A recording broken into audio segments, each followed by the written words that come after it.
Most people in the quiet town of Umwola remembered Christmas for its joy, its music, and the smell of roasted chicken drifting through the streets. But for 17-year-old Chika Okor, Christmas had always meant survival. She was the unnoticed girl thin, soft-spoken, a shadow in her own home. Her uncle, Chief Basil Okor, raised her after her parents died. To the town, he was a wealthy philanthropist with a golden smile. Behind closed doors, he was a tyrant who treated Chika like a housemaid, barking orders and reminding her daily that she owed him her life. Chika never argued. She lowered her head, obeyed, and prayed quietly for escape. But she didn't know that this Christmas would finally answer her prayer in the most unexpected way. On Christmas Eve, Umwala was alive with lanterns and children singing carols. Chief Basil prepared for his annual charity event, an extravagant show where he donated food to families. While cameras filmed every angle, Chika was scrubbing the marble floor when he stepped out of his office, adjusting his expensive red egg button. "Make sure the hall is spotless," he barked. "If anything embarrasses me today, you will regret it." She nodded. "Yes, sir." He didn't thank her. He never did. Behind him, the door to his office remained half open, and for the first time, Chika noticed something. A small black flash drive lying on the carpet. She picked it up, thinking he might need it later, but curiosity tugged at her chest. Chief Basil never allowed anyone near his files. Yet something told Chika that whatever was on that drive was not meant for the world he pretended to care for. The hall filled quickly as families arrived for the event. Laughter floated through the air, but Chika kept glancing at the flash drive hidden inside her pocket. Her heart beat fast, louder than the drums echoing through the speakers. She wanted to know the truth. She needed to know. When the guests gathered for the opening prayer, she slipped away toward her uncle's office and turned on his laptop. Her hand shook as she inserted the drive. A folder popped up. One word: accounts. Inside were spreadsheets, numbers, donations, bank transfers. At first, it didn't make sense. Then it hit her. The money meant for widows, for orphans, for the village school. It was all being siphoned into foreign accounts. Millions, stolen, hidden, signed, electronically by Chief Basil himself. Chika covered her mouth to stop a gasp. All her life, she believed she was nothing.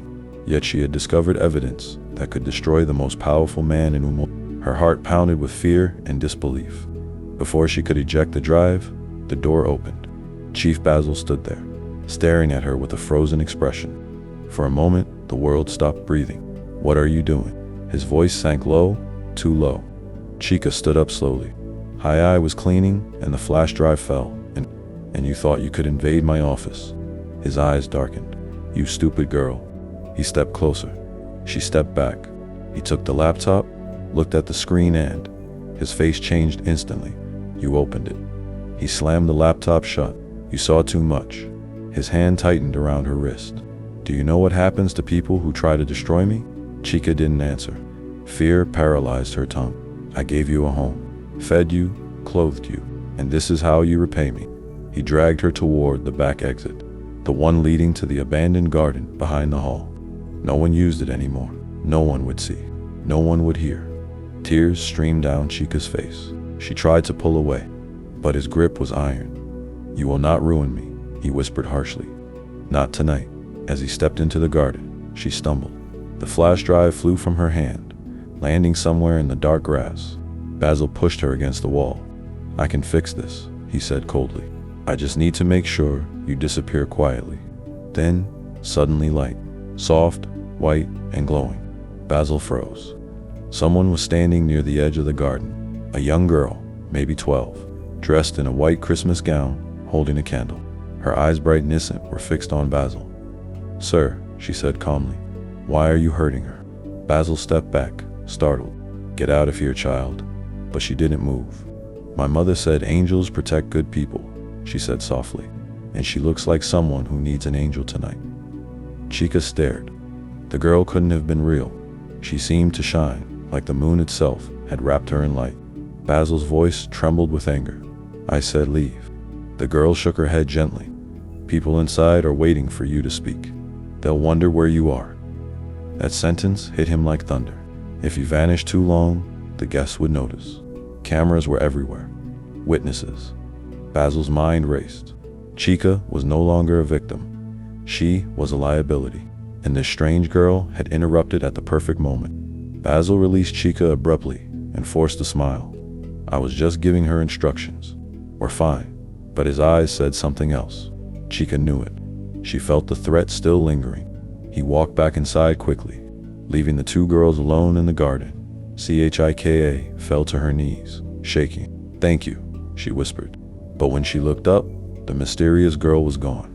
No footsteps, no door opening, no sound at all, just silence. Like she vanished into the air. Chica crawled across the grass, searching desperately. She found the flash drive lying beside a stone. She picked it up, holding it to her chest. This was her weapon, her voice, her proof, and now she had to choose, run, hide, or expose the truth. She made her decision. Chica stood up, wiped her tears, and walked back toward the hall, determined and trembling. But as she approached the entrance, she froze. Her uncle was on stage, smiling widely, addressing the crowd as though nothing had happened. And then she saw something that turned her blood cold. Basil wasn't looking at the guest. He was looking straight at her, smiling, a cold, knowing smile, a smile that promised danger. And in his hand was his phone recording her, waiting, planning, plotting. She tightened her grip on the flash drive. The Christmas angel had saved her life, but the real battle had just begun. Snow fell harder as James stumbled away from the abandoned house, clutching the evidence folder like it was the last warm thing in the world. Each file inside it contained the truth he never imagined. Forged medical reports, photos of suspicious checks, and a letter confessing that Pastor Raymond planned to take everything that belonged to James' late father. But the words that haunted him most were written in trembling handwriting across the final page. If anything happens to me, tell James. He must know the truth. His mother had known. She had tried to warn him, and someone, likely the same man he had once called uncle, had silenced her. James's breath fogged the air as he reached the main road. His phone buzzed again. Unknown number. This time, he answered. A calm male voice spoke. If you care about your life, leave that house and forget what you saw tonight. James froze. Who is this? You're not ready to fight the man you're accusing. He has people everywhere. The voice lowered, including the police. James ended the call. His pulse hammered. The snow around him felt heavier, colder, thick with danger. He wasn't safe. Nowhere was safe now. He needed the recording, the one item his mother had mentioned with her dying breath. He headed back toward the house he grew up in, now quiet and cold. When he reached the front door, he found it slightly open. That wasn't how he left it. He stepped inside. The Christmas tree lights were still glowing red, green, soft gold. But the room felt wrong, too still, too silent. Someone was here.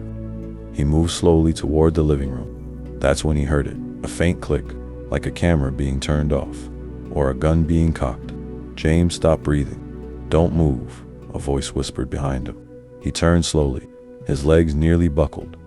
Pastor Raymond stood by the window, framed by the soft Christmas lights, his clerical collar still on, his face shadowed but unmistakably twisted with anger. But he wasn't alone. Two men in dark coats stood behind him, their expressions empty and dangerous.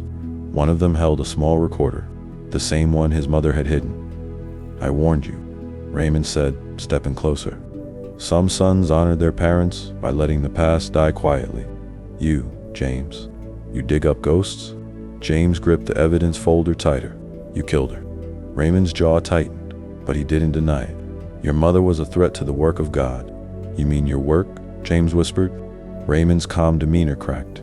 His voice rose, filled with years of frustration and entitlement. Your father trusted me. He gave me everything. Authority, respect, influence. And when he died, your mother wanted to take it back? James felt his throat tighten. So you silenced her. Raymond smiled, a slow, cold smile. Some sacrifices are necessary. The men behind him moved forward. James stepped back. He had no weapon, no allies, no way out, except the one thing he still had, the truth. If you kill me, James said, raising the folder, this evidence still goes out. I sent copies to someone, a journalist, Raymond's expression flickered. Not fear, not yet, but uncertainty. You're bluffing, he said. James's heartbeat thudded in his ears. Try me. One of the men lunged toward him, but before he reached James, someone burst through the back door, a figure wearing a thick hooded coat, moving fast and silent. A fight broke out instantly. The intruder slammed into the first man, knocking him against the wall. The second rushed forward, but the intruder swept his legs and sent him crashing to the ground. James stared in disbelief. The hood fell back. It was her, the girl from the snow, the Christmas angel, except now he could see her clearly. Not a ghost, not a hallucination. A young woman, maybe his age, breathless, fearless, eyes filled with urgency. I told you you'd need help, she said. Raymond shouted to the men, take them both. Now, the girl grabbed James's arm. The evidence, all of it, must leave this house. James nodded, but the men were recovering fast. One threw a punch. The girl dodged and pulled James toward the stairs. Upstairs, she yelled. They ran, slamming a bedroom door behind them. Footsteps thundered below. Raymond's voice echoed through the house. You cannot run from judgment, James. The girl locked the door and pushed a chair under the handle. James struggled to steady his breathing. Who are you? How did you know? No time, she said sharply. The recording your mother left. Did you get it? He shook his head. He has it. And the files? James held up the folder. Everything. Good, she whispered. We just need to get out. Once these get to the right people, he's finished. But the door behind them shook violently as the men rammed it. The chair splintered. James backed away. We're trapped. Not yet, she said, pointing to the window. It opened to the freezing night. Below it, the snow was deep, but not deep enough to guarantee a safe fall. We jump, she said. Before James could argue, the door smashed open. Raymond stood in the doorway, eyes blazing.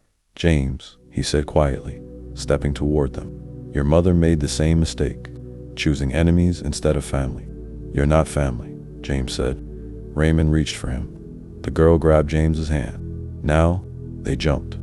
Snow exploded around them. The fall knocked the wind out of James, but he forced himself up. The girl was already running. Behind them, Raymond leaned out the window, shouting for his men to follow. James and the girl sprinted through the snow-covered yard. His lungs burned. His legs trembled, but he didn't stop. Not until they reached the dark forest behind the house. There, gasping for breath, she turned to him. There's something you need to know. I didn't just appear tonight. Your mother sent me before she died. James stared at her, stunned. What? Why? Because, she said softly, I know what really happened to your father, and the man you think killed your mother didn't act alone. Before James could respond, a single beam of light appeared through the trees, a flashlight, cutting through the darkness.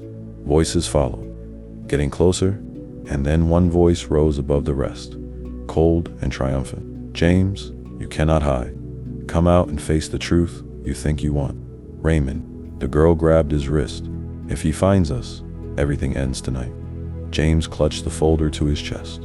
What do we do? He whispered. She looked at him with steady, determined eyes. We run, and then we fight. But before they moved, a gunshot cracked the night sky, and someone screamed. Then, silence. James's heart stopped. The girl swallowed hard. They're not alone anymore, she whispered. Someone else is out here. The shadows around them shifted. Another set of footsteps approached. Slow, deliberate, like someone who wasn't hunting them, but waiting for them.